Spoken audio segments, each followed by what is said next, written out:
সকলেই তার লিখিত পুস্তিকার মুকাদ্দমায় কিংবা খাতেমায় শুরুতে কিংবা শেষে ইন্ট্রোডাকশন কিংবা কনক্লুশনে ভূমিকা কিংবা উপসংহারে লিখে দিয়েছেন, আমার লিখিত পুস্তিকার মধ্যে শব্দগত ভাষাগত ব্যাকরণগত ভুল থাকতে পারে, যদি কোনো পাঠক ধরিয়ে দেন তার প্রতি কৃতজ্ঞ থাকিব। কথা বলে লেখে না, এবং নির্ভুল বই লিখতেও কেউ পারে না। আপনি যত বড় জ্ঞানী হন না কেন, আপনি বই লিখলে ভুল হবেই হবে। আবার যদি আপনার কাছে কোনো ভুল মনে নাও হয়, আপনার চাইতে বড় জ্ঞানী যে আছে সে আপনার ভুল খুঁজে বের করে দিতে পারবে। কথা বলছেন না কেন? জ্ঞানীর চাইতে মহাজ্ঞানী আছে না নাই? কেউ যদি নিজেকে মনে করে আমি সবচেয়ে সেরা, এটা ভুল হবে। আমি সেরা হতে পারি, তবে আমার চাইতেও সেরা আছে না নাই?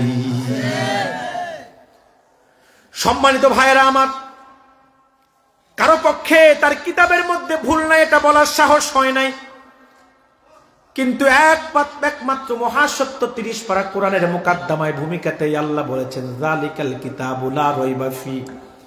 এই যে 30 পারা কোরআন, এই কোরআনে কোনো ভুল নাই, কোনো সন্দেহ নাই। আজ পর্যন্ত কারো পক্ষে কোরআনের একটি নুকতারও ভুল খুঁজে বের করা সম্ভব হয় নাই। চেষ্টা কি করে নাই? কথা বলে না। 1000 বছর আগে কাফেররা চেষ্টা করছে। আবু জাহেল, আবুল হাব, উতবা, সাইবা, মুগিরা, আবু সাফওয়ান, আবুল বখতারি, উম্মে জামিল, আরো যারা আছে, 1000 বছর আগে কম চেষ্টা করে নাই কোরআনকে মিথ্যা প্রমাণ করতে, ভুল প্রমাণ করতে। মানুষের ধারে ধারে গিয়ে বলেছে মোহাম্মদ যা বলে এটা মিথ্যা কথা, এটা বানোয়াট কথা, এটা জাদু। নাজুবিল্লাহ বলবেন না? মিটিং করে সিদ্ধান্ত নিয়েছে আজ থেকে আমরা কেউ কোরআন শুনবো না, কাউকে শুনতে দিব না। কিন্তু তারা মিটিং করে সিদ্ধান্ত নিয়েছে ঠিক, কিন্তু লাভের লাভ কিচ্ছু হয় নাই, বরং রেজাল্ট হিতে বিপরীত। দুইটা সিদ্ধান্ত গ্রহণ করেছে। একটা হলো আমরা যারা মুহাম্মদের জবান থেকে কোরআন শুনতে ভালোবাসি, আজ থেকে আমরা কেউ শুনবো না। কিন্তু দিনের বেলা সিদ্ধান্ত রাতে নিজেদেরকে ঠিক রাখতে পারে না। আবু জাহেল চিন্তা করে আজকে যেহেতু সিদ্ধান্ত হয়েছে কেউ তো যাবে না কোরআন শুনতে, আমি একটু যাই। সুবহানাল্লাহ বলবেন না? আবু লাহাব চিন্তা করে আজকে যেহেতু সিদ্ধান্ত হয়েছে কেউ তো যাবে না, আমি একটু যাই। আবু লাহাব চিন্তা করে কেউ তো যাবে না, আমি একটু যাই। উতবা চিন্তা করে কেউ তো যাবে না, আমি একটু যাই। কিন্তু এবার যাইতে যাইতে সবাই হাজির। রাসূলুল্লাহ জবান থেকে কোরআন শুনে যখন এবারে ফিরতেছে, আবু জাহেলের সঙ্গে আবু লাহাবের দেখা। সুবহানাল্লাহ কি বলতে মন চায় না? আবু জাহেল কে আবু লাহাব তুমি আজকে না সিদ্ধান্ত হলো আর মুহাম্মদের জবানে আমরা কে কোরআন শুনবো না। আবু লাহাব কই তুমি তো বড় লিডার, তুমি কেন আসলা? সুবহানাল্লাহ কি বলবেন না? তারা নিজেরাই নিজেদেরকে কন্ট্রোল করতে পারে নাই। মানুষদের কাছে প্রচার করো, তারা সফল হয় নাই, বরং ব্যর্থ হয়েছে। যাদের কাছে গিয়ে বলেছে মুহাম্মদ মিথ্যা কথা বলে, যা বলে এগুলো জিনের কথা, এগুলো জাদু, এগুলো বানোয়াট, তারা যখন রাসূলুল্লাহ জবান থেকে কোরআন শুনে দেখে কাফেরদের বক্তব্যের সাথে বাস্তবতার সাথে কোনো মিল নাই। কাফেররা বলে মুহাম্মদ মিথ্যা বলছে, বানোয়াট বলছে, এগুলো জাদু, এগুলো জিনের কথা।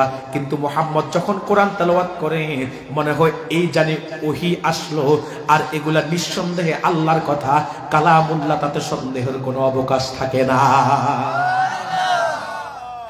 1000 বছর আগে বড় বড় কবিরা, বড় বড় জ্ঞানীরা, বড় বড় পণ্ডিতরা, বড় বড় কাফেররা ব্যর্থ হয়েছে। 1000 বছর আগ থেকে আজ পর্যন্ত কত চেষ্টা করেছে কাফেররা, তারাও ব্যর্থ হয়েছে। এই চেঁচামেচিটা বন্ধ করেন না, একটু সফট করেন সাউন্ড। চিল্লাইলে এই সাউন্ড তো ভালো, আপনার বেশি ভালো করতেছে, আমার বকা শুনতে হয় না, সাউন্ড তো ভালো আছে। সম্মানিত সুধী, 1000 বছর আগ থেকে আজ পর্যন্ত কাফেররা কত চেষ্টা করেছে, ইসলামের দুশমনরা কত চেষ্টা করেছে, কিন্তু তারা কি সফল হতে পেরেছে? আপনারা ডক্টর মৌরিস বুকাইলির নাম শুনেছেন। তিনি ফ্রান্সের অনেক বড় একজন দার্শনিক ছিল। এটা কাউকে বলে কোনো বন্ধ করা যায় না, আমার তো বড় ক্ষতি হয়ে যাবে। কুয়াশা কিভাবে ঢুকতেছে। সম্মানিত সুধী, ডক্টর মৌরিস বুকাইলি যখন আরবের আলেমদের মুখে শুনলেন যে আরবের আলেমরা বলেছে আল্লাহ কোরআনে বলেছে যালিকাল কিতাবু লা রাইবা ফি, এই যে 30 পারা কোরআন, এই কোরআনে কোনো ভুল নাই, কোনো সন্দেহ নাই। ডক্টর মৌরিস বুকাইলি বলে এত বড় একটা বুক, এখানে কোনো বই ভুল নাই, এটা আমি মানি না। আমি কোরআনের ভুল খুঁজে বের করবো, নাউজুবিল্লাহ বলবেন না? আচ্ছা বলেন তো, কোরআনের ভুল খুঁজে বের করতে হলে কোরআন পড়ার দরকার আছে না নাই? শুধু পড়লেই হবে না, কোরআন বুঝতেও হবে। এবার ডক্টর মৌরিস বুকাইলি যখন কোরআনুল কারীমের ভুল খোঁজার উদ্দেশ্যে কোরআন পড়া শিখলেন, কোরআন বোঝা শিখলেন। এবার ডক্টর মোরেজ বোকাইলি যখন কোরআন পড়া শুরু করলেন ভুল ধরার উদ্দেশ্যে, ডক্টর মোরেজ বোকাইলি দেখেন কোরআনে কোনো ভুল নাই, ভুল আছে তো আছে আমার জীবনে। তিনি তার জীবনের ভুলগুলা সংশোধনের জন্য কালিমা পড়ে মুসলমান হয়ে গেলেন। আজকের এই দিন পর্যন্ত কারো পক্ষে সম্ভব হয় নাই আল্লাহর কোরআন থেকে একটি নুকতার ভুল খুঁজে বের করতে। ওরাই খাইলবাসী মনে রাখবেন, কিয়ামত পর্যন্ত চেষ্টা করলো কাফেররা পারবে না। কথা বলছেন না কেন? আগামী দিন যদি পৃথিবীর সব কাফের ঐক্যবদ্ধ হয়ে সিদ্ধান্ত নেয় সারা পৃথিবীতে যত কোরআন আছে সব আমরা আগুন দিয়ে জ্বালিয়ে দিব, আর নিজেরা নিজেদের মন মতো করে একটা ভুল কোরআন ছাপিয়ে মানুষের কাছে প্রচার করব, সফল হবে না ব্যর্থ হবে? কারণ এই কোরআনুল কারীমকে আল্লাহ তাআলা লক্ষ লক্ষ হাফেজের সিনার মধ্যে সংরক্ষণ করে রাখছে কি রাখে নাই? এই যে রাইখাইল হাফিজিয়া মাদ্রাসার মধ্যে কোরআন সংরক্ষণের কাজ হয় কি হয় না? প্রতি বছর 2জন 4জন করে হাফেজের সিনার মধ্যে কোরআনকে সংরক্ষণ করেছে এমন ছাত্রকে পাগড়ি দেওয়া হয় কি হয় না? এইরকম সারা বাংলাদেশে আছে না নাই? সারা পৃথিবীতে আছে না নাই? কেমনে পারবে তারা কোরআনকে ভুল প্রমাণ করতে, মিথ্যা প্রমাণ করতে? মনে রাখবেন, পৃথিবীতে কোনো ধর্মগ্রন্থের কোনো হাফেজ নাই। তাওরাত বলেন, জাবুর বলেন, ইনজিল বলেন, old testament, new testament, Ramayana, Mahabharata, Bhagavati Gita, আরো যা আছে কোনোটার কোনো হাফেজ নাই। দেখবেন এই যে যা কয় লাইন পড়ে জাতীয় সেমিনার গুলোতে, তাও দেখে দেখে ওম শান্তি ওম শান্তি। কথা বলছেন না কেন? আরো যা কিছু পড়ে ভগবতী গীতা, এরপরে আপনার Old testament, new testament, Ramayana, Mahabharata যা পড়ে দেখবেন সব দেখে দেখে পড়ে, 2, 4, 5 লাইন তো মুখস্থ করতে পারে না। আরে মানুষ তো একটা গরু রচনাও মুখস্থ রাখতে পারে না। কথা বলছেন না কেন? এখানে সবচেয়ে শিক্ষিত যে, তাকে যদি আমি বলি ভাই আপনি একটা গরু রচনা লেখেন, তিনি লিখার পর আমি যদি বলি ভাই আপনি যা লিখেছেন আপনি নিজেই 50 বার পড়েন, পড়ার পরে যদি বলি ভাই এবার যা লিখছেন এবার কাগজটা আমার কাছে দেন, নিজে একটু পড়েন তো, দেখবেন 2 পৃষ্ঠার গরু রচনা নিজে লেখা, নিজে পড়তে গেলেও আগের লাইন পরে বলে, পরের লাইন আগে বলে, ঠ্যাঙের জায়গায় শিং, লেজের জায়গায় মাথা। মানুষ একটা 2 পৃষ্ঠার গরু রচনা লিখে মুখস্থ রাখতে পারে না, কিন্তু 6 বছর 7 বছর 8 বছরের হাফেজ বিসমিল্লাহর বা থেকে মিনাল জিন্নাতি ওয়ান নাসের সিন পর্যন্ত মুখস্থ করেছে। শুরু থেকে শেষ পর্যন্ত যখন পড়া শুরু করে একটা নোক্তারও ভুল হয় না, এমন দৃষ্টান্ত আছে না নাই? তো কেমনে করবে কোরআন ধ্বংস? কেমনে করবে ভুল প্রমাণ? কেমনে ভুল কোরআন ছাপিয়ে মানুষের কাছে বিভ্রান্ত চড়াবে? তো 1500 বছর আগ থেকেও সম্ভব হয় না, আজকের যুগও সম্ভব হবে না, কিয়ামত পর্যন্তও হবে না। কথা বলছেন না কেন? আল্লাহ বলেন যালিকাল কিতাবু লা রাইবা ফি, এই যে 30 পারা কোরআন, এই কোরআনে কোনো ভুল নাই, কোনো সন্দেহ নাই, কোনো সংশয় নাই।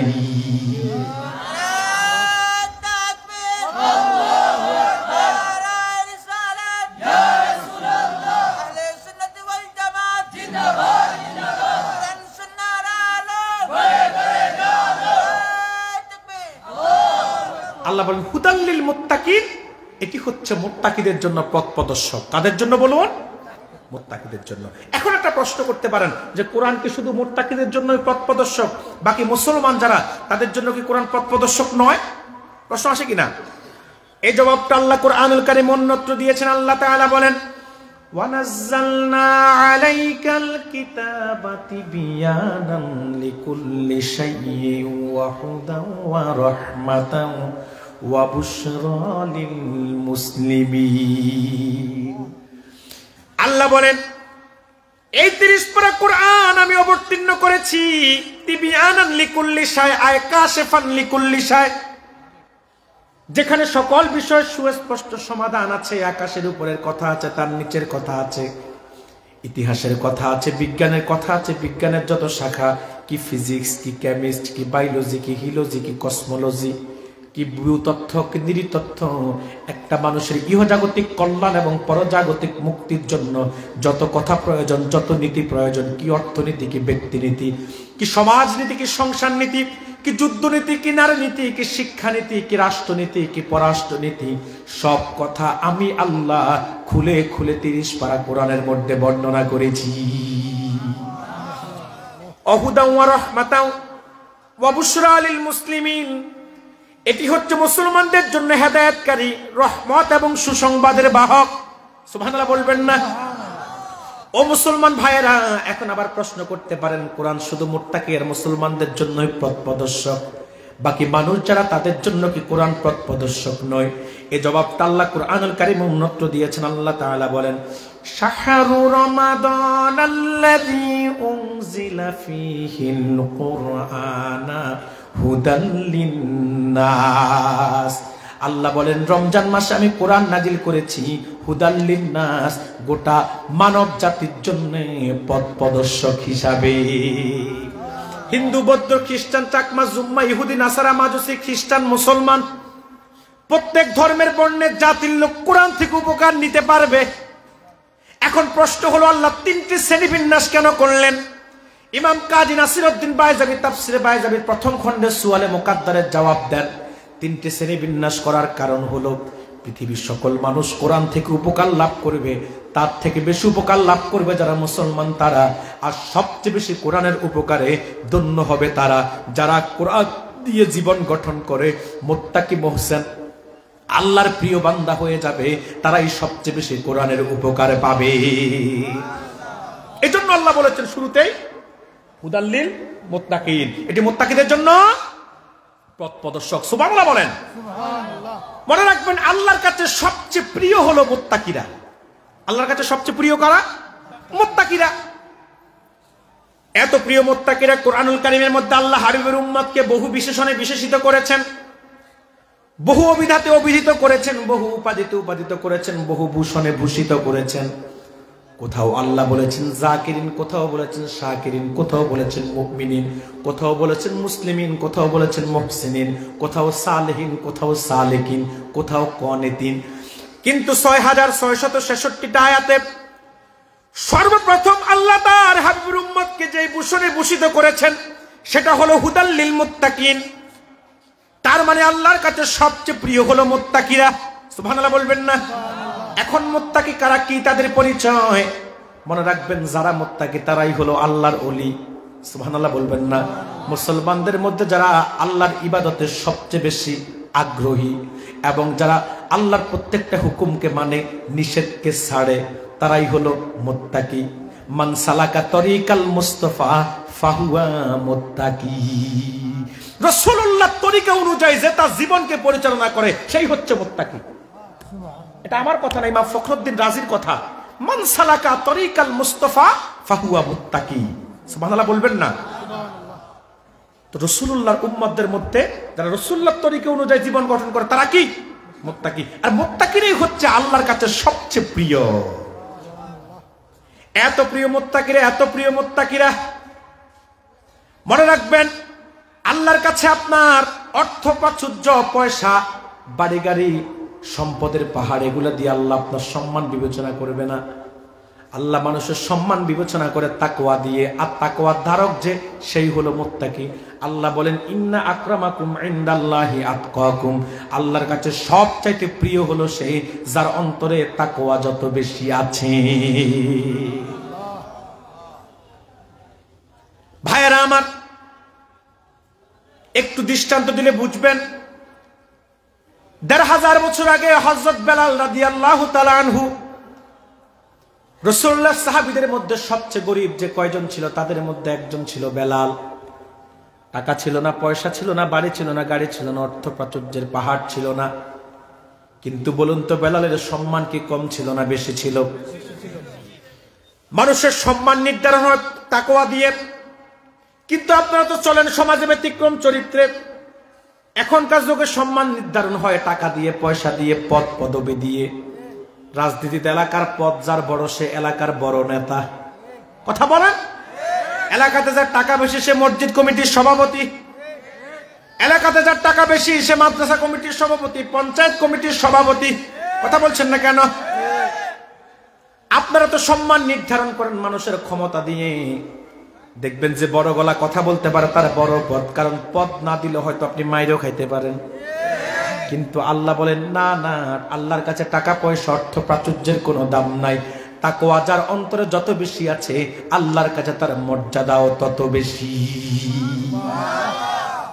১৫০০ বছর আগে হযরত বেলাল বাড়ি ছিল না, গাড়ি ছিল না, সম্পদ ছিল না। অর্থ প্রাচুর্য ছিল না, এত গরিব ছিল বেলাল, টাকার অভাবে বেলাল বিয়েটা পর্যন্ত করতে পারে নাই। ও জালালপুরবাসী মনে রাখবেন, এত গরিব ছিল বেলাল, মাঝে মধ্যে 2 দিনও বেলাল না খেয়ে থাকতো। সহিহ মুসলিমের বর্ণনা, 2 দিনের ক্ষুধার্ত বেলাল একদিন মসজিদে নববীর দরজায় বসা। আল্লাহ রাসূল কিংবা সাহাবায়ে কেরাম কেউ যদি একটু খাবারের ব্যবস্থা করে দেয়। হযরত বেলাল মসজিদে নববীর দরজায় বসা, সবার আগে আসলো আবু বকর। বেলাল আবু বকরকে আগ বাড়িয়ে সালাম দিল, কৌশল বিনিময় হলো, কিন্তু আবু বকর একবারও জিজ্ঞাসা না বেলাল খেয়ে আছো না খেয়ে আছো। আবু বকরের ভিতরে চলে গেল, আসলো ওমর। বেলাল ওমরকেও আগ বাড়িয়ে সালাম দিল, কৌশল বিনিময় হলো, ওমরের ভিতরে চলে গেল, কিন্তু একবারও জিজ্ঞাসা না বেলাল মুখটা শুকনা কেন, খেয়ে আছো না খেয়ে আছো। আসলে রসুল্লাহর সঙ্গে কৌশল বিনিময় হলো, কিন্তু রসুল জিজ্ঞাসা না বেলাল মুখটা শুকনা কেন, খেয়ে আছো না খেয়ে আছো। কিছুক্ষণ পরে রাসূলুল্লাহ দরবারে 1 পেয়ালা দুধ হাদিয়ে আসলো। আল্লাহর হাবিব বেলালকে ডাক দিলেন। বেলাল মনে করলো হুজুর মনে হয় বুঝছে আমি যে ক্ষুধার্ত, কিন্তু যাওয়ার পরে রাসূল বলে বেলাল রে 1 পেয়ালা দুধ হাদিয়ে এসেছে, আহলে সুফফার লোকদেরকে ডেকে আনো, সবার মধ্যে দুধগুলা বন্টন করে দেয়। বেলাল মনে মনে করে যেই দুধ আমারই তো হবে না, আহলে সুফফা 70 জন লোক খাবে কি? কিন্তু রাসূল নির্দেশ দিয়েছে, না মানার তো কোনো সুযোগ নাই।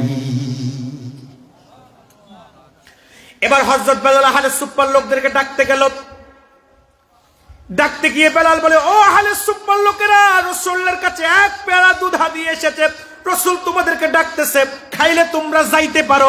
এমন এক স্টাইলে ডাকছে যেন না যায়। কথা বলছেন না কেন?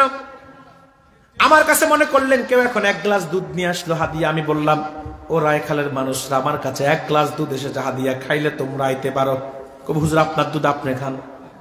আমরা 1500-2000 মানুষ 1 গ্লাস দুধ যাইয়াকে কিলাকিলি করবো নাকি?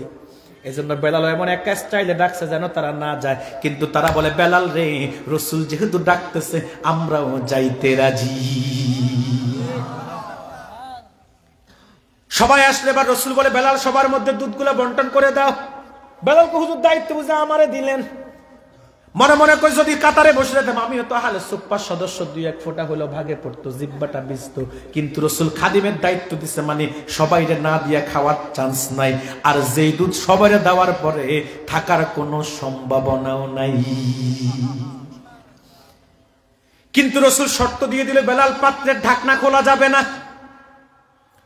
এবার বেলাল পাত্রের ঢাকনা না খুলে দুধ বন্টন করতে লাগলো। আহলে সুফফার সবাই পেট ভরে দুধ খেলো। আবু বকরও খেলো, ওমরও খেলো, রাসূলও খেলো, বেলালও পেট ভরে দুধ খেলো।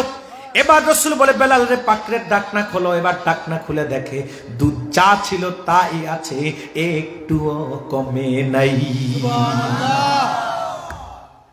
এটা রাসূলের মুজিজা। আমি যেটা বুঝাতে চেয়েছিলাম, বেলাল এত গরিব বেলাল মাঝে মধ্যে 2 দিনও না খেয়ে থাকতো। টাকার অভাবে বেলাল বিয়েটা পর্যন্ত করতে পারে নাই। নিজেও ছিল উমাইয়ার গোলাম, তার বাবাও ছিল গোলাম, তার দাদাও ছিল গোলাম, গোলামের ঘরের গোলাম ছিল বেলাল। কিন্তু বলেন তো, এই বেলালটা গরিব হোক, অর্থহীন বিত্তহীন হোক, কিন্তু তার তাকওয়া ছিল, সম্মান কম ছিল না বেশি ছিল? এত বেশি ছিল, বেলাল হাঁটতো মক্কায়, কিন্তু তার কদমের আওয়াজ শোনা যেত আল্লাহর জান্নাতে। আল্লাহ রাসূল মেরাজ থেকে ফিরে এসে বলে বেলাল রে, কি এমন আমল করো যে আল্লাহ তোমাকে এত ভালোবাসে? বেলাল বলে হুজুর কেন, কি হয়েছে? আল্লাহ রাসূল বলে বেলাল রে, মেরাজ রাতে আমি যখন জান্নাত পাশ দিয়ে যাচ্ছিলাম, জান্নাত থেকে তুমি বেলালের কদমের আওয়াজ শুনতে পেয়েছি। কি আমলের কারণে আল্লাহ তোমাকে এত ভালোবাসে? বেলাল বলে হুজুর তেমন কোনো আমল করতে পারি না।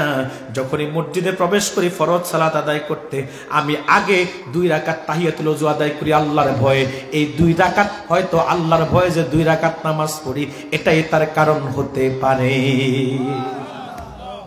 আজকের এই যুগে যদি বেলাল বেঁচে থাকতো, যদি শুনতেন বেলাল আইছে চণ্ডীপুলে, রায়খালের মানুষ আপনারা কেমনে যে দৌড়াইতেন, হুঁশ থাকতো না। কার আগে কে যাবেন, বেলালকে এক নজর দেখবেন। কথা বলছেন না কেন? বেলালের হাতে চুমা দিবেন, পায়ে চুমা দিবেন, বেলালের পায়ের ধুলাগুলা বরকতের জন্য নিবেন। এখনো তো নবীর বংশের কেউ যদি আসে, আপনারা তাকে দেখার জন্য পাগল হয়ে যান।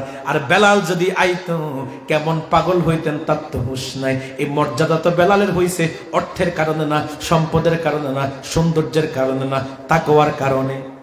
কথা বলেন। সহিহ বুখারীর বর্ণনা, হযরত ওমর বলেছেন, আবু বকর সাইয়্যিদুনা ফাআতাকা সাইয়্যিদানা, আমাদের এক নেতা হচ্ছে আবু বকর, তিনি আজাদ করেছে। আর এক নেতা, তার নাম বেলাল।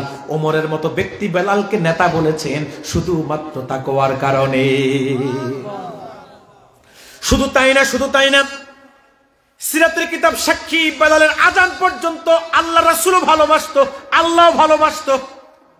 যদি বেলাল আজান না দিত, সেদিন আজান হইছে বলেই মনে হতো না। সুবহানাল্লাহকে বলবেন না? একটা ইতিহাস শোনাই। ৮ম হিজরিতে যখন মক্কা বিজয় হয়ে গেল, এটা রাসূলুল্লাহর কাছে অনেক আনন্দের ছিল। আল্লাহর হাবিব সাহাবায়ে কেরামদেরকে বলল, সাহাবীরা, আল্লাহ বিনা যুদ্ধে আজকে মক্কাকে বিজয় করে দিয়েছে, আমরা বিজয়ের আজান দিব, খুশিতে আল্লাহর শুকরিয়া আদায় করব। তবে সাহাবীরা, তোমরা আজকে পরামর্শ দাও বিজয়ের আজানটা দিবে কে? একজন দাঁড়িয়ে বলে, হুজুর, আজকে বিজয়ের আজান দিবে হযরতে আবু বকর। বলল, কেন? বললি, ইয়া রাসূলুল্লাহ, ইয়া হাবিবাল্লাহ, আবু বকর আপনার এমন একজন সাহাবী যে হিজরতের সঙ্গী। রাসূলুল্লাহ যেদিন আবু বকরকে হিজরতের কথা বলেছে, সেদিন থেকে এক মুহূর্তের জন্য আবু বকর পিঠটা বিছানায় লাগায় নাই। হিজরতের রাতে রাসূল আবু বকরের দরজায় গিয়ে ডাকতে দেরি, আবু বকর কল, লাব্বাইক ওয়া সাদাইক, হুজুর গোলাম হাজির। দরজা খুলে গেল।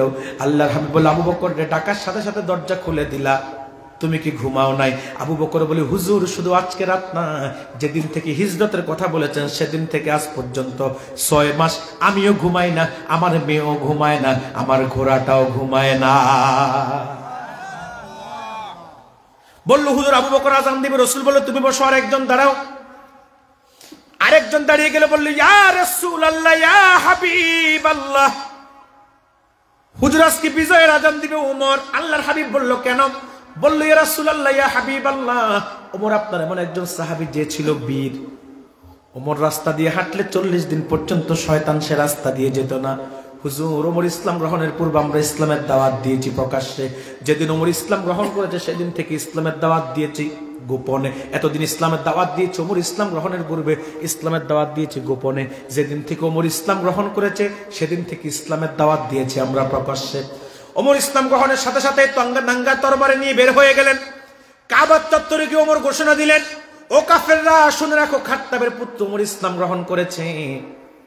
যদি কেউ স্ত্রীকে বিধবা বানাতে চাও, আসো ওমরের সামনে বাধা দাও। যদি কেউ সন্তানকে এতিম করতে চাও, আসো ওমরের মোকাবেলায় বাধা দাও। যদি কেউ মায়ের কোল খালি করতে চাও, আসো ওমরের সামনে বাধা দাও। ওমরের সামনে এসে দাঁড়ানোর সাহস আরবের কোনো কাফেরের হয় নাই। আমি তো বলে থাকি, আজকে সারা পৃথিবীতে জালেমদের জুলুমের পরিমাণ যেভাবে বেড়ে যাচ্ছে, কাফের মুশরিক বেঈমানরা মুসলমানদের উপর যেভাবে নির্যাতন, নিপীড়ন, রিস্ট্রিম রোলার চালাচ্ছে, যেখানে হিন্দুদের প্রভাব বেশি, দেখেন না হিন্দুরা সেখানে মুসলমানদের উপর নির্যাতন করে। যেখানে বৌদ্ধদের প্রভাব বেশি, সেখানে বৌদ্ধরা মুসলমানদের উপর নির্যাতন করে। যেখানে খ্রিস্টানদের প্রভাব বেশি, সেখানে খ্রিস্টানরা মুসলমানদের উপর নির্যাতন করে। যেখানে ইহুদিদের প্রভাব বেশি, সেখানে ইহুদিরা মুসলমানদের উপর নির্যাতন করে। আমার বাংলাদেশ হয়তো আমরা মুসলমানরা খুব বেশি ভালো আছি, বিষয়টা এমন না।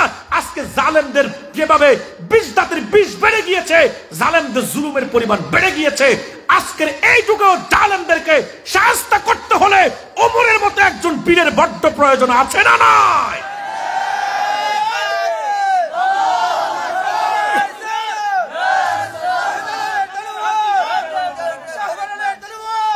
প্রভু তুমি বলেছ রাসূল দেবে না, প্রভু তুমি বলেছ রাসূল দেবে না, বলনি দেবে না ওমর, বলনি দেবে না হামজা, তারিক, খালিদ, বিজয়ী সমর। প্রভু তুমি বলেছ রাসূল দেবে না, বলনি দেবে না ওমর, বলনি দেবে না হামজা, তারিক, খালিদ, বিজয়ী সমর। এমন যদি হতো আমার দেশের শাসক হতো ওমরেরই মতো, আবু বকরের মতো। সম্মানিত ভাইরা আমার, সাহাবী বলল, হুজুর ওমর আজকে বিজয়ের আজান দিবে। রাসূল বলল, তুমি বসো, আরেকজন দাঁড়াও। আরেকজন দাঁড়িয়ে গিয়ে বলল, ইয়া রাসূলুল্লাহ, ইয়া হাবিবাল্লাহ, হুজুর আমার পরামর্শ হচ্ছে আজকে বিজয়ের আজান দিব। ওসমান বলল, কেন? বলল, আপনার সাহাবীদের মধ্যে সবচেয়ে বেশি দাম ছিল ওসমান, তাবুকের ময়দানে এত দান করেছে, দিনার আর দেরহাম আপনি উসমানের দিনারে 1 হাত ঢুকিয়ে দিয়েছেন, দেরহামে আর 1 হাত। রাসূল নেড়েছেন আর বলেছেন, আজকের দানের পরে আল্লাহ উসমানের প্রতি এত খুশি হয়েছে, আর কোনোদিন আল্লাহ নারাজ হবেন না। সুবহানাল্লাহ বলবেন না? রাসূলুল্লাহ তার 2টা মেয়েকে উসমানের কাছে বিয়ে দিয়েছে। প্রথম কন্যা সন্তান মারা যাওয়ার পরে দ্বিতীয় আরেকটা কন্যা সন্তানকে রাসূল বিয়ে দিয়েছে। দ্বিতীয়টাও যখন মারা গিয়েছে, রাসূল বলেছে, আমার যদি আরেকটা অবিবাহিত মেয়ে থাকতো সেটাও উসমানের কাছে বিবাহ দিতাম। সুবহানাল্লাহ বলবেন না? হুজুর আজকে উসমান বিজয়ের আযান দিবে। রাসূল বলল, তুমি বসো, আরেকজন দাঁড়াও। আরেকজন দাঁড়িয়ে গেল, বলল, ইয়া রাসূলুল্লাহ, ইয়া হাবিবাল্লাহ, আমার পরামর্শ হচ্ছে আজকে বিজয়ের আযান দিবে। হযরত আলী বলল, কেন? বলল, হুজুর আপনার সাহাবীদের মধ্যে সবচেয়ে বেশি ইলমে মারিফতের জ্ঞান হচ্ছে আলীর কাছে। আপনি আলীর ব্যাপারে বলেছেন, আনা মাদিনাতুল ইলমি আলিয়্যু বাবুহা, আমি মুহাম্মদ ইলমের শহর, আলী হলো তার দরজা। সুবহানাল্লাহ বলবেন না? এজন্য আলী রসিকতা করে বলতো, সাহাবীরা শোনো, রাসূলের কাছে একবার যাইলে আমার কাছে 2 বার যাওয়া লাগে। সাহাবীরা তো অবাক হয়ে গেল, আলী এটা তুমি কেমন কথা বললা? রাসূলের কাছে একবার গেলে তোমার কাছে 2 বার যাইতে হয়, এটা কেমন কথা বললা আলী? আলী বলে, আমি কই না, রাসূল কইছে। রাসূল আবার কখন বলছে, আমরা তো শুনি না। আলী বলে, সাহাবীরা শোনো না, রাসূল যে বলেছে, রাসূলের কাছে আনা মাদিনাতুল ইলমি আলিয়্যু বাবুহা, আমি মুহাম্মদ ইলমের শহর, আলী তার দরজা। এখন শহরে ঢুকতে দরজা দিয়ে একবার যাওয়া লাগে, আবার বের হতে আরেকবার। সাহাবায়ে কেরাম রসিকতা করত, আল্লাহ রাসূল রসিকতা করত, করতো না যে তা না, তবে আমাদের মতো না। আমরা তো রসিকতা করতে গিয়ে গুনাহ কামাই, ঈমান হারাই। একদিন আল্লাহ রাসূল সাহাবায়ে কেরামদেরকে নিয়ে খেজুর খাচ্ছে। সব সাহাবীরা খেজুর খায়, গোটা রাখে তাদের সামনে, কে কতটুকুলা খাচ্ছে। আল্লাহ রাসূল আলীর পাশে বসেছে, রাসূল খেজুর খায় আর গোটা রাখে আলীর সামনে। এখন সবাই যা খাইছে আলীর সামনে তার দ্বিগুণ, ডবল।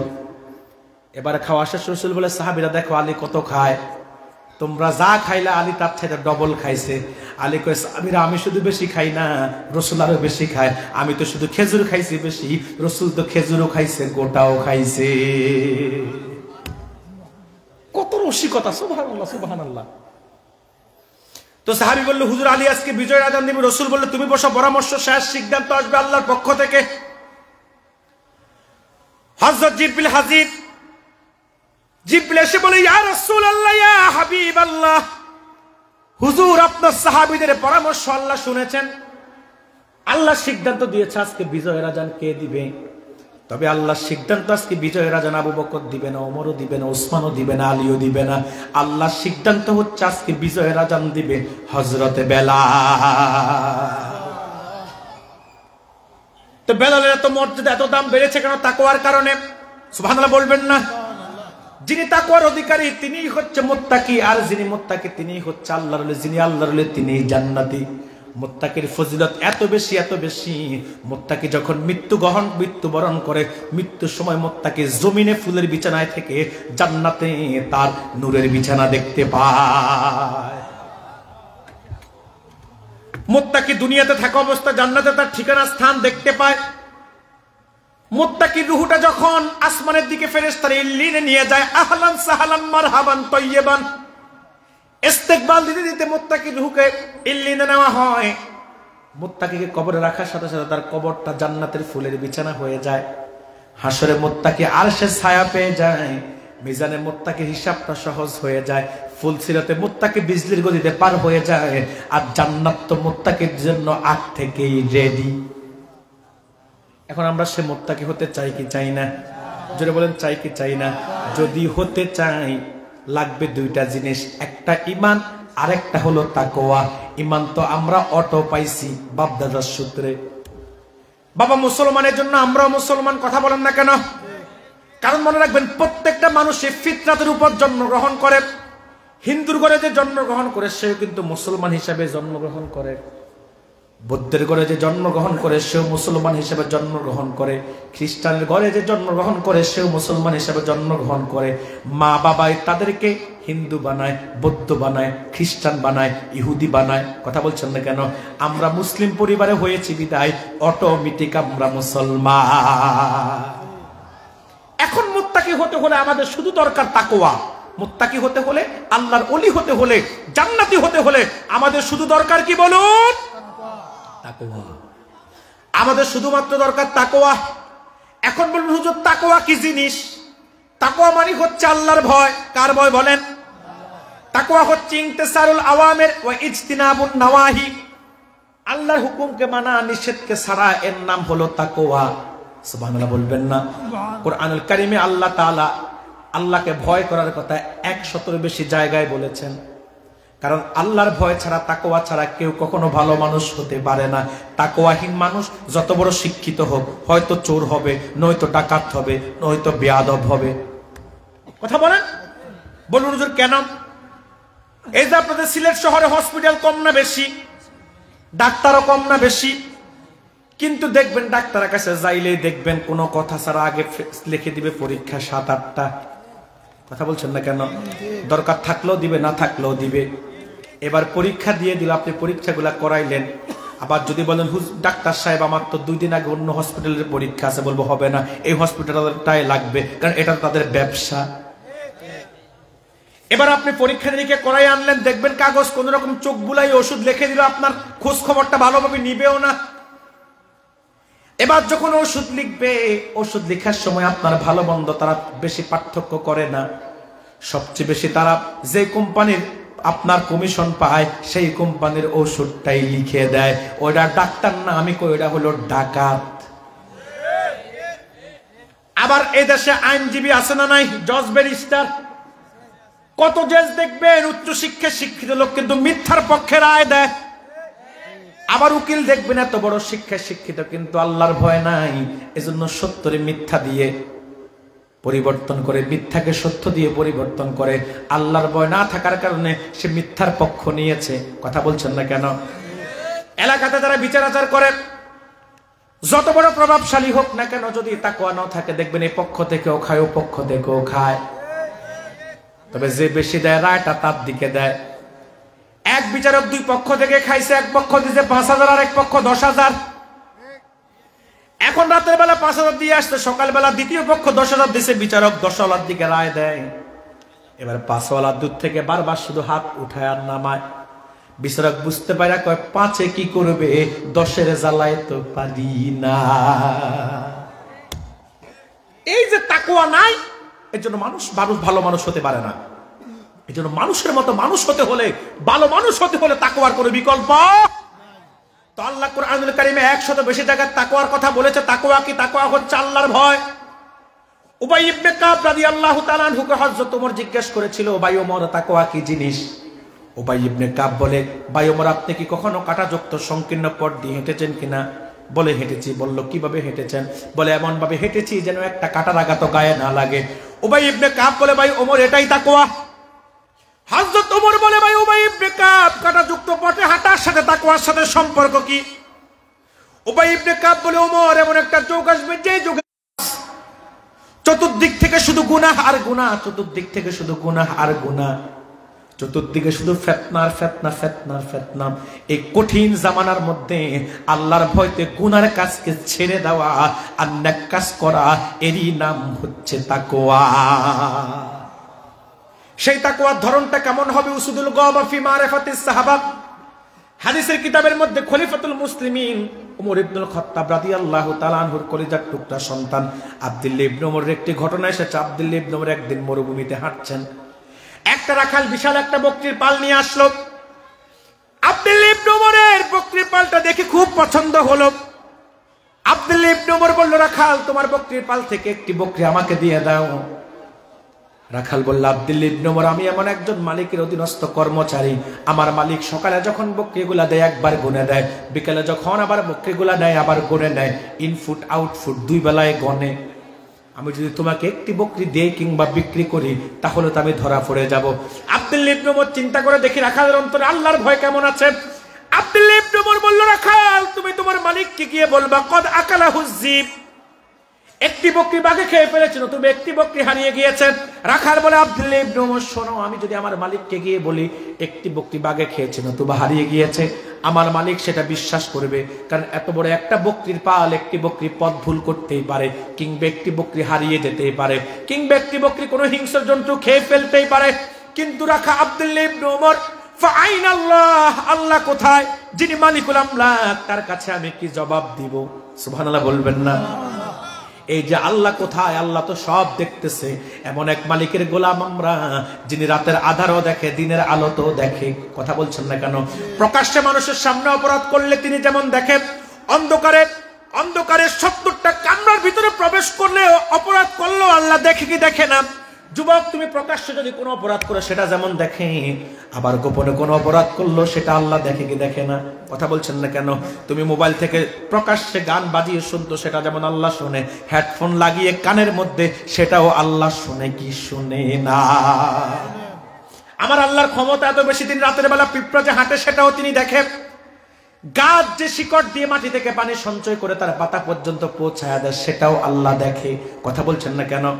এই ভয়টা যার অন্তরে আসবে, আল্লাহ সব দেখতেছে, ফেরেশতা সব লিখতেছে, আমাকে আল্লাহর কাছে জবাবদিহিতা করতে হবে। এই ভয়টা যার অন্তরে আসবে, সে কখনো নামাজ ছাড়বে না, সে কখনো রোজা ভঙ্গ করবে না, সে যদি কখনো হজ না করে টাকা ব্যাংকে জমিয়ে রাখবে না, সে কখনো যাকাত না দিয়ে নিজে খাবে না। কথা বলছেন না কেন? সে কখনো সুদ খাবে না, সে কখনো ঘুষ খাবে না, জানা করবে না, ব্যভিচার করবে না, মুদি দোকানদার ওজনে কম দিবে না, দুধ বিক্রেতা পানি মিশাবে না। কিন্তু আল্লাহর ভয় না থাকার কারণে আজকে আমরা চলি এক, আল্লাহ বলছে একরকম চলতে, আমরা চলি আরেক রকম। আল্লাহ বলছে 5 ওয়াক্ত নামাজ পড়তে, আমরা নামাজ ছাড়ি। আমরা এখন সব সাপ্তাহিক মুসল্লি। কথা বলেন না কেন আপনারা? আমরা প্রতি সপ্তাহে শুক্রবারে 2 রাকাত পড়তে যাই, বাকি নামাজের খবর নাই। আল্লাহ বলছে রোজা রাখতে, আমরা রোজা ভাঙি। এমন যুবকের সংখ্যা কম না বেশি? দেখবেন রমজান মাস আসলে মহিলারা পর্দা না করলেও দেখবেন হোটেল রেস্তোরাঁগুলা পর্দা করে। আর যারা রোজা রাখে না তাদেরকে খাবার সাপ্লাই দেয়। কথা বলছেন না কেন? শুধু তাই না, আজকে আল্লাহর ভয় না থাকার কারণে সমাজের মধ্যে অন্যায়, অশ্লীলতা, বেহায়াপনা বাড়ছে না কমছে? আজকে আল্লাহর ভয় নাই বিনাই বিদায় যুবক ভ্যালেন্টাইন ডেতে প্রেমিকারে নিয়ে যায় ভালোবাসা আদান প্রদান করতে। এই তো আসতেছে 14ই ফেব্রুয়ারি, বিশ্ব বেহায়া দিবস। কথা বলেন না কেন? দেখবেন যুবক আর যুবতী মগার মগি যাইবে ফারকে ভালোবাসা আদান প্রদান করতে। গত কয়েকদিন আগে আপনাদের পাশে 10 জোড়া ধরা খাইছিল সিলামে। কথা বলছেন না কেন? জনগণ ধৈরা জনমাত্র শিক্ষা দিয়ে দিছে, এতই যেহেতু ভালোবাসা, তো বিয়ে কইরা ভালোবাসা আদান প্রদান কর। কথা বলেন না কেন? ফারকে না ঘরেই তখন তোমার জন্য জায়েজ। কথা বলেন। আজকে বাংলাদেশে শুধুমাত্র কোরআন সুন্নাহর আইন না থাকার কারণে অবৈধ যৌনাচার। কত মানুষ বিয়ের আগেও প্রেম ভালোবাসা, বিয়ের পরও আছে। এদেশে বিয়ের পরও কত নারী আছে স্বামীর আমানতের খেয়ানত করে। আবার কত বেয়াদব পুরুষ আছে ঘরে বউ রেখে বাইরে পরকিয়া করে। ঠিক কিনা বলেন?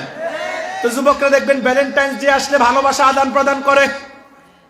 আজকে আল্লাহর ভয় না থাকার বিদায়ে যুবকরা গান না শুনলে তাদের ঘুম আসে না। কথা বলছেন না কেন? আল্লাহর ভয় নাই বিদায় তো দেখবেন মসজিদ গুলা খালি, কিন্তু সিনেমা হলে জায়গা নাই। আল্লাহর ভয় নাই বিদায় তো আজকে সমাজের মধ্যে অবাধে চলাফেরা আছে না নাই? আল্লাহর ভয় নাই বিদায় বেপরদা বেহায়াপনার মধ্যে নারীরা চলে কি চলে না? ও মুসলমান, দেখবেন এই তো আসতেছে রমজান মাস, ঈদ উপলক্ষে বাজারগুলোতে ঢুকতে পারবেন না, শুধু নারী আর নারী। বলছেন না কেন? এত নারী, পুরুষদেরকে বলবে তোমরা বাচ্চা সামলাও, আমি নিজেরটা নিজে পছন্দ করে আনি। কথা বলেন। শপিং মল গুলোতে নারীর জন্য ঢুকা যায়। আজকে তো নারীদের এত বেপরদা বেহায়াপনা চলাফেরা। বাজারে যাইবেন দেখবেন নারী, মাজারে গেলেও নারী। কথা বলছেন না কেন? শাহজালাল রহমতুল্লাহ দরগায় তো আমি প্রায় জিয়ারত করতে যাচ্ছিলাম, লজ্জা লাগে নারীদের চলাফেরা দেখলে। কথা বলছেন না কেন? আচ্ছা, পুরুষ জিয়ারত করতে যাবে, নারীর সেখানে কাজ কি? কথা বলেন। আজকে কিছু মাজার ব্যবসায়ী মাজারগুলোকে ব্যবসার কেন্দ্র বানাইছে। ওই দিন আমি ফজরের আগে গেছি জিয়ারত করতে, মাহফিল করে, দেখতেছি যে বড় একটা মুরগি নিয়ে আসছে। তা আমি বলতেছি এই মুরগি এখানে না দিয়ে আম করে দাও। দুষ্টামি করে বললাম আর কি, যে মুরগি আনছো যাদেরকে দিবা সব কটা ব্যবসায়ী বসে আছে, বড় বড় ডেক নিয়ে বসে আছে, সারাদিনে ডেক গুলা পুরে টাকা পয়সায়, আর রাতের বেলা ভাগ করে নেয়। তো বাজারেও নারী, মাজারেও নারী। এই দেশে সব জায়গায় নারী। দীর্ঘদিন এদেশে প্রধানমন্ত্রী ছিল নারী, এর আগে যারা তাদেরও প্রধানমন্ত্রী ছিল নারী।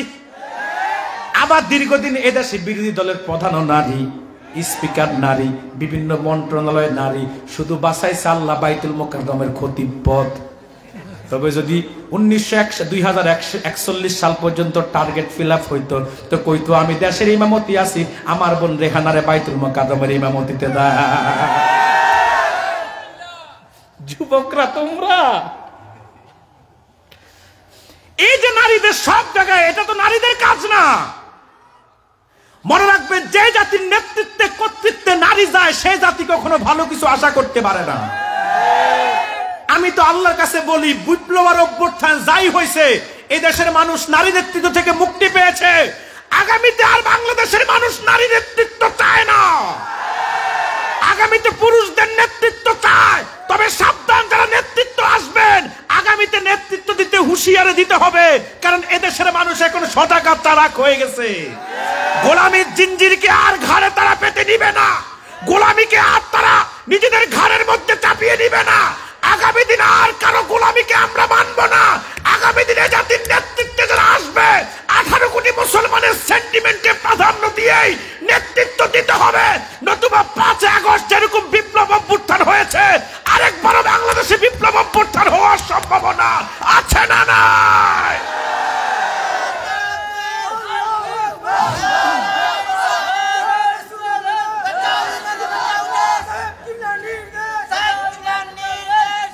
সম্মানিত সুধী, যে কথা বলছিলাম, তো পর্দা বেপর্দা বেহায়াপনা কেন চলে?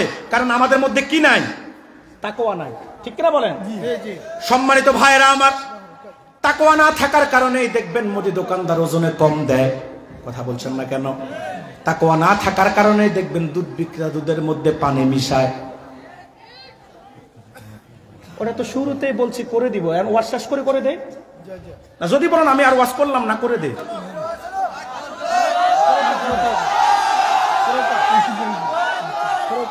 ধৈর্য ধৈর্য ধৈর্য ধৈর্য। আরে মাদ্রাসার মাহফিল কি করতে হবে না করতে হবে আমি সব বুঝি।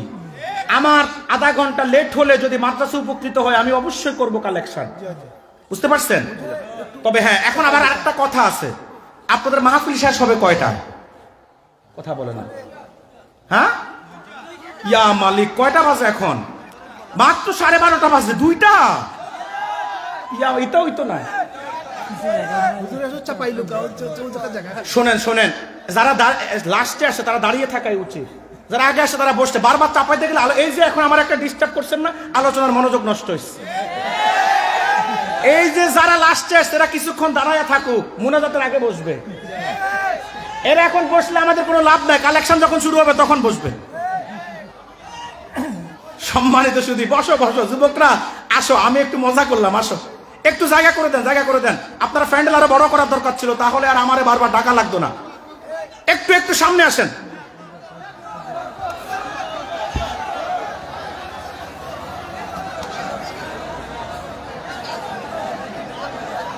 আর একটু সামনে আসেন, একটু সামনে আসেন।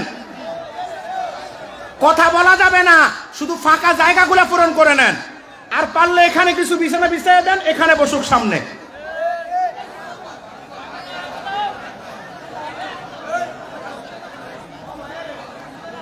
কথা বলা যাবে না, এমনিতে আগান। তবে এই আগানোই শেষ, এরপর আগাতে গেলে মানুষ প্যাকেট হয়ে যাবে। বসেন, এবার বসেন। সম্মানিত সুধী, তো মুত্তাকি হতে হলে কয়টা জিনিস লাগে? একটা ঈমান আর একটা, মনে রাখবেন ভাইয়েরা, এই পৃথিবীতে যত সুন্দর সমাজ প্রতিষ্ঠা হয়েছে, এই পৃথিবীতে যত কোরআন সুন্নাহ সমাজ প্রতিষ্ঠা হয়েছে শুধুমাত্র তাকওয়ার কারণে। ১৫০০ বছর আগের ইতিহাস থেকে আজ পর্যন্ত যারাই তাকওয়ার ভিত্তিতে জীবন গঠন করেছে, যারাই তাকওয়ার ভিত্তিতে সমাজ গঠন করেছে, আল্লাহ তাদের সমাজগুলোর মধ্যে শান্তি রহমত আর বরকত দিয়ে ভরে দিয়েছে। আল্লাহর হাবিবের জামানার পূর্বে গোটা আরবকে বলা হতো জাহিলি যুগ। যেই যুগের মানুষগুলোর মধ্যে মনুষ্যত্ব ছিল না, যেই যুগের মানুষগুলোর মধ্যে ইনসাফ ছিল না, আদালত ছিল না, যে যুগের মানুষগুলোর নামে মানুষ ছিল, কর্মে ফুসু ছিল। জোর যার নাঙ্গল তার, কথা বলছেন না কেন? নাঙ্গল যার জমি তার, জমি যার মূল্যক তার, পুলিশ যার হাতে, ক্ষমতাও তার হাতে। যেই যুগের মানুষগুলো এমন ছিল, জীবন্ত কন্যা সন্তানদেরকে মাটির নিচে ফুটিয়ে ফেলা হতো। সেই যুগের মধ্যে যখন মুহাম্মদ রাসূলুল্লাহ এসে আল্লাহর ভয়ের শিক্ষা দিতে লাগলো। মানুষ যখন আল্লাহর ভয় দিয়ে জীবন গঠন করতে লাগলো, সেই যুগেই আবু বকর, ওমর, ওসমান, আলী, খাব্বাব, বেলালের মতো সোনার মানুষেরও জন্ম হয়েছে কি হয় নাই? ইয়াসরিব রাসূলুল্লাহর কদমের ছোঁয়া পেয়ে হয়েছে মদিনা। জাহেলি যুগটা হয়ে গেছে নূরের যুগ। সুবহানাল্লাহ বলবেন না? এমন শ্রেষ্ঠ যুগ হয়েছে। সহিহ বুখারীর বর্ণনা, হাতেম তাইয়ের ছেলে হযরত আদি বলেন, আমি আল্লাহর হাবিবের সামনে বসা ছিলাম। কিছু সংখ্যক মানুষ এসে বলল, হুজুর, আমাদের এলাকার মা বোনরা রাতের বেলা ঘর থেকে বের হতে পারে না। যুবকরা, দুশ্চরিত্রা যুবকরা তাদের চরিত্র কেড়ে নেয়। হযরত আদি বলেন, আমি দেখলাম রাসূল চুপ ছিল, কিছুই বলে নাই। আবার কিছুক্ষণ পরে আরেকটা কাফেলা এসে বলল, ইয়া রাসূলুল্লাহ, ইয়া হাবিবাল্লাহ, আমাদের এলাকার মানুষগুলা দরিদ্রতার কারণে মুরতাদ হয়ে যাচ্ছে। হযরত আদি বলেন, আমি দেখলাম রাসূলুল্লাহ চুপ ছিল, কিছুই বললেন না। রাসূলুল্লাহ লোকগুলা চলে গেল। কিছুক্ষণ পরে হুজুর আমাকে বলে, আদি দেখবে, যদি আল্লাহ তোমাকে আমার পরে কিছুদিন বাঁচিয়ে রাখে, দেখবে এই আরবে এত বেশি খাবার হয়ে যাবে, বাইতুল মালে এত বেশি খাদ্য জমা হবে, শাসকগণ মানুষের গলিতে গলিতে ঘুরবে, বাইতুল মাল থেকে জাকাত খাওয়ার মতো, গনিমতের মাল খাওয়ার মতো কোনো মানুষ আরবে খুঁজে পাওয়া যাবে না। আল্লাহ যদি তোমাকে হায়াত আরো লম্বা করে দেয়, তুমি দেখবে সেই ইয়ামেনের হেরাত নগর থেকে অলংকারের সজ্জায় সজ্জিত হয়ে সুন্দরী রমণী মক্কায় আসবে হজ করতে।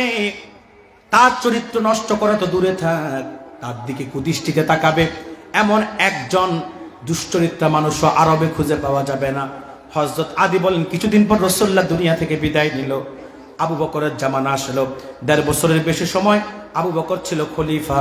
তারপর আসলো ওমরের জামানা। রোম এবং পারস্য বিজয় হয়ে গেল। হযরত ওমরের শাসন আমলে